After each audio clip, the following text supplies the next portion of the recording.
سلام رفقا، چطوری؟ خیلی خوش اومدید به یه ویدیو خفن دیگه از چنل شادرویدی. امروز میخوام یه چیز خیلی مهم رو بهتون بگم که خیلی‌ها توی بازی میپرسن چجوری سکه رایگان بگیریم و اگه خواستیم سکه بزنیم کدوم خریدش به صرفه تره. پس آخر ویدیو با من باش که قراره کلی بهتون آموزش بدم.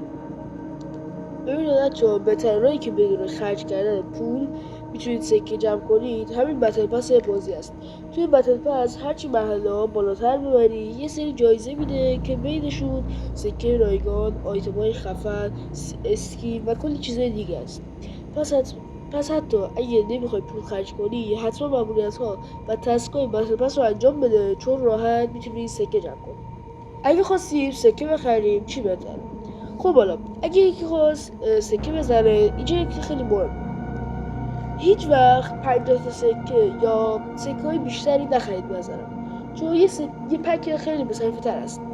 اسکین تامسون اسیدی و 150 تا سکه و یه پرایم 7 روزه با پول 50 تا سکه. این پک به نظرم خیلی بصرفه تره، چون همون پول میدی ولی هم سکه بیشتر میگیری، هم یه اسکین تامسون اسیدی میگیری، هم یه پرایم 7 روزه میگیری.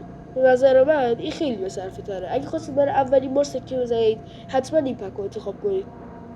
پیشنهاد خودم اگه توضیح کنی اول چند روز فقط رایگان بازی کنم، ولی اگه دیدی خیلی بازی میکنی و میخوای سریع پیشرفت کنی و اسکین داشته باشی، بتل پس بهترین خرید بازیه، چون هم سکه میده، هم آیتم میده، هم ارزشش خیلی بهتره.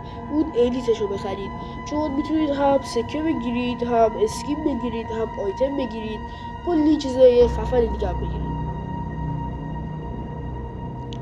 آخرش هم رفقا، اگه دوست داشتید توی ویدیو بعدی دقیق‌تر بگم کدوم پک ها بهترینن یا چجوری سریعتر سکه به دست بیاریم، حتما تو کامنت بگید. لایکتون نره، سابسکرایب کنید که کلی ویدیو اکسید خفن در راه. فعلا تا یه ویدیو دیگه، خداحافظ.